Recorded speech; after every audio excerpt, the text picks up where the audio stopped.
ეს მანქანა დამზადებულია ქუთაისის საპროექტოში. უნდათ ამის წარმოება და წაიღეს მოსკოვში.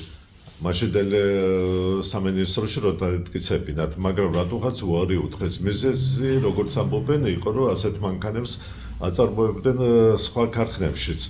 ამიტომ მომგებიანი არ იქნებაო და დაუწუნეს.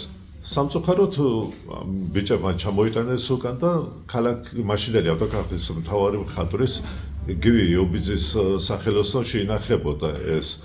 გივი. და ბატონმა გივიმ მოგცა და დღეს უკვე მუზეუმში ინახება ეს ნივთი. ეს გივის საჩუქარია. კი.